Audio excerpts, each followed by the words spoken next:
दक्ष ने मेरे मायके में कुछ नहीं, मेरा आया ही नहीं तो माताओं बहनों को जब मायके की बात करनी होती है तो सबसे पहले स्टार्ट होता है मेरे मायके में, मेरे पिताजी ने, मेरे माता ने, मेरे भाई ने, हैं? पर सती नहीं, प्रजापति ते ससुरः प्रजापति, आपके ससुर प्रजापति दक्ष ने आपके ससुराल में बहुत भारी यज्ञ रखवाया है महाराज।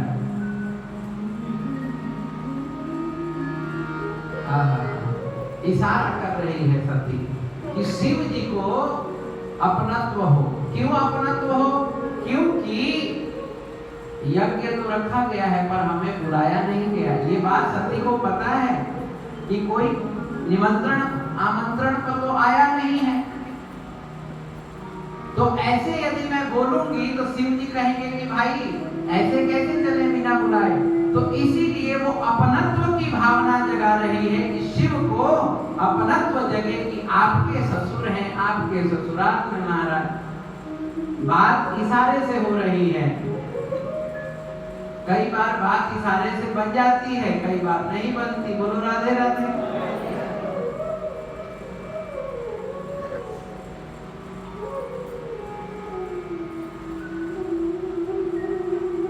एक बार किसी घर में मेहमान आ गए, अब मेहमान जाने का नाम ना ले, तो पति ने पत्नी से कहा, अरे देखो महाराज देवी ये तो जा ही नहीं रहा है। पत्नी ने कहा कि फिर और खिलाओ पिलाओ।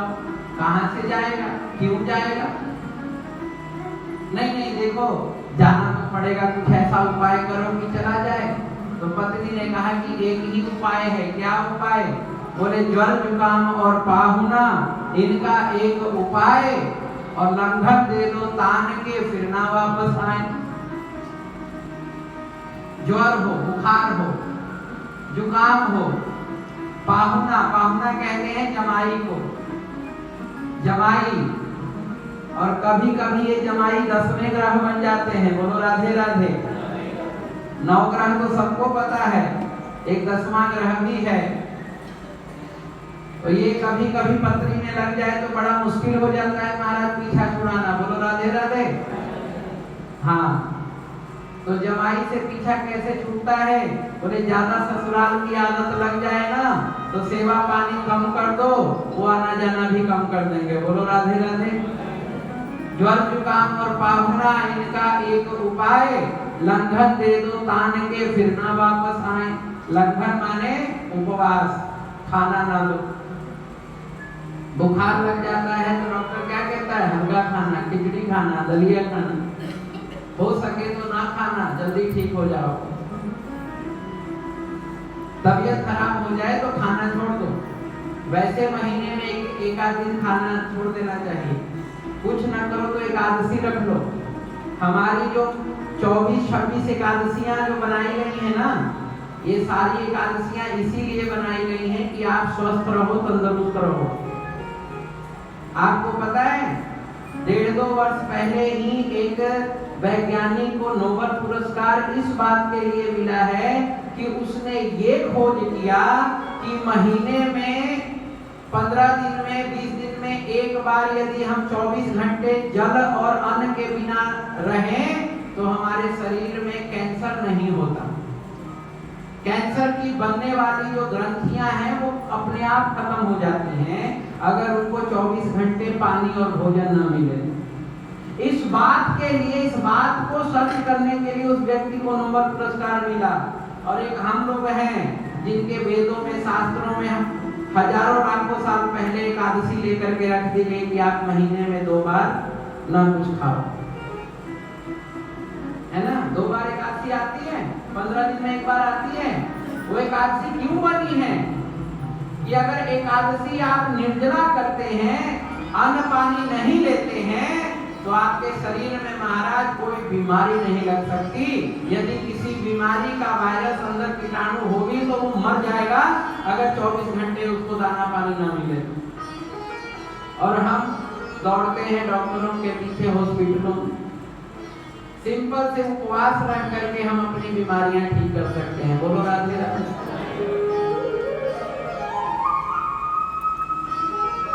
तो मेहमान को खाना ना दो, नहीं आएगा। बेशक जाके थोड़ी बुराई कर देगा, भोजन नहीं दिया, पानी नहीं। अब मेहमान को कैसे भगाया जाए? तो खाना ना दो। और ऐसा कैसे होगा कि खाना ना दो? तो उन्होंने कहा कि ऐसा करते हैं, हम आपस में लड़ लेते हैं, और जब घर में लड़ाई होती है तो चूल्हा उपवास हो ही जाता है। बोलो राधे राधे। तो जो पति ने डांट लगानी शुरू की है, तुम्हें कुछ नहीं करने धरने आता, सब काम उल्टा पुल्टा करती हो। पत्नी ने भी बोल दिया जाओ फिर ठीक है, आज मैं खाना ही नहीं बनाऊंगी। तब तक मेहमान ने बैग उठाया, सोचा इनको नहीं मिल रहा है तो हमें कहां से मिलेगा, चलो। दरवाजा खोला और बाहर निकल गया। अब पत्नी रोने लगी, पति आ गए मनाने, बोला अरे भाग्यवान क्यों रो रही हो? मैंने जानबूझ के थोड़ो डांटा, मैंने तो झूठ मूठ में डांटा था तुम्हें। तो पत्नी भी बोली आंसू पोंछते हुए, अरे मैं भी कोई जानबूझ के थोड़ो रो रही हूँ, मैं भी तो झूठी रो रही हूँ। तब तक दरवाजा खोल के मेहमान अंदर, मैं भी कोई जानबूझ के थोड़ो गया था, मैं भी तो झूठा ही गया। बोलो राधे राधे। तो कई बार बहाने से भी बात नहीं बनती। सती की बात भी नहीं बनी।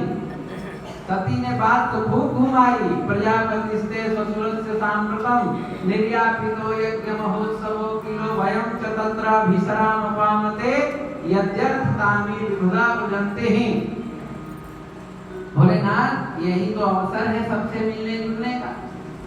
भोलेनाथ ने कहा तुम्हारी सारी बात सही है सती, पर एक बात बताओ कि क्या कोई निमंत्रण पत्र इत्यादि आया है? सती ने कहा नहीं नहीं, कभी कभी खास मौकों पे, छोटे छोटे अवसरों पे, बड़े बड़े अवसरों पे खास खास आदमी छूट जाते हैं, करीबी करीबी रिश्तेदार भी छूट जाते हैं, या डाकिया गड़बड़ा दिया होगा, पता होता इधर उधर।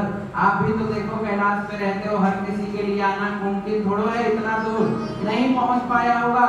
लेकिन अपने घर में जाने में क्या दिक्कत है, अपना घर है, चलो चलते हैं। भगवान शिव ने कहा नहीं, ऐसे नहीं। बहुत प्रयास किया सती ने, भगवान शिव बहुत समझाते हैं, सती नहीं मानी। तब शिव जी को वो बात बतानी पड़ी। अब आप देखिए कि आज तक शिव जी ने सती को ये बात बताई नहीं थी कि तुम्हारे पिता ने कैसा मेरा अपमान किया। अरे ये शिव है। आज के जमाने में देखो, यदि ऑफिस के अंदर बॉस से डांट पड़ जाए तो ऑफिस में बॉस को तो हम कुछ नहीं बोल पाते हैं, लेकिन सारा गुस्सा आके घर में उतरता है श्रीमती जी पे। बोलो राधे राधे। लेकिन शिव जी क्या कहते हैं? शिव जी कहते हैं अगर बाहर कोई बात हुई है ना तो उसको बाहर ही छोड़ के आ जाओ, घर में लेके आने की जरूरत नहीं है। और घर में कोई बात हो जाए तो उसको घर में रहने दो। बाहर की बात को इजाजत मत दो चौखट लांघने का घर में आने के लिए, और घर की बात को इजाजत मत दो चौखट लांघ के बाहर जाने के लिए। ये दो सूत्र जीवन में अपना लो, कोई गृहस्थी नहीं टूटेगी। बोलो राधे राधे। बाहर की बात अंदर नहीं, अंदर की बात बाहर। और पहले यही मर्यादाएं थी, लेकिन आज इस फोन ने सारा बेड़ा गर्क कर दिया, सत्यानाश कर दिया। आज तो घर में छौंका क्या लग रहा है ये भी जो है वो वीडियो कॉल से दिखाया जाता है। और इसी ने आज के घर सत्यानाश कर दिया।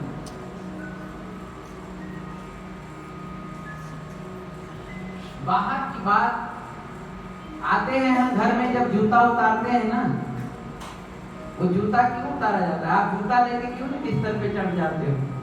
आप जूता लेके क्यों नहीं किचन में चले जाते हो? आप जूता लेके क्यों नहीं ड्राइंग रूम में चले जाते हो? क्योंकि वहां कारपेट बिछा है, बिस्तर लगा है बढ़िया। तो यदि जूते की गंदगी से वो सब गंदा हो सकता है, तो तुम्हारे दिमाग में जो बाहर की गंदगी भरी है उससे तुम घर क्यों गंदा करते हो भाई? उसको बाहर ही निकाल दो। जूता निकालते वक्त यदि कोई बात कभी रह जाए तो बिल्कुल उसको उसी के साथ उतार दो।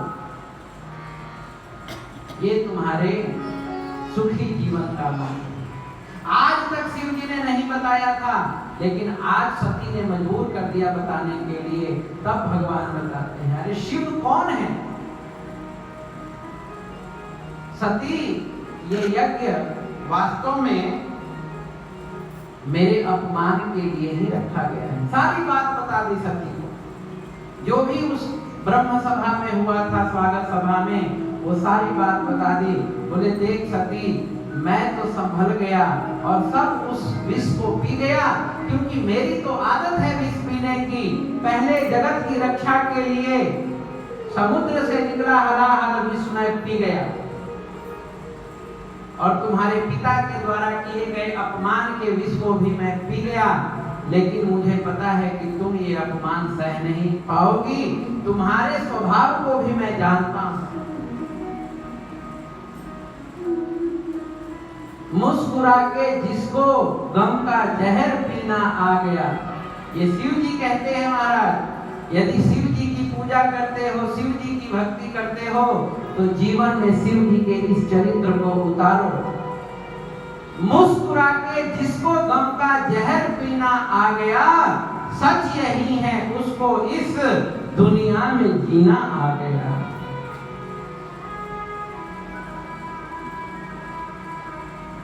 भगवान के भक्त हो ना, तो इस हृदय में बैठे परमात्मा तक कोई जहर ना पहुंचने दो। शिव जी ने जब जहर पिया, समुद्र से निकला हलाहल विष जब पिया, तो कंठ में डालते ही शिव जी को ध्यान आया, ओहो मेरे हृदय में तो राम है, और ये जहर कहीं जा करके मेरे राम को ना नुकसान पहुंचाए। तो शिव जी ने ना उस विष को हृदय में जाने दिया, और बाहर निकालूं तो संसार चलेगा, इसलिए बाहर भी नहीं निकलने दिया, उसको अपने कंठ में ही रख लिया। और उस विष के प्रभाव से भगवान शिव का कंठ नीला पड़ गया, भगवान का नाम नीलकंठ पड़ा। बोलो नीलकंठ महादेव की जय। बस शिव जी उस विष को निकाल नहीं सकते थे और अंदर भी नहीं लिया, लेकिन आपके पास एक माध्यम है। यदि कुछ विष कानों से चला जाता है, तो उसको न गले में रखो न हृदय में। भगवान ने 2 कान इसीलिए दिए हैं कि एक से कहीं आ भी गया तो दूसरे से तुरंत निकाल के बाहर करो। बोलो राधे राधे। यदि कोई अच्छी बात हो, सत्संग की बात हो, भगवान की बात हो, तब तो एक कान से सुनो और हृदयांगम करो, हृदय में आने दो। पर कोई भी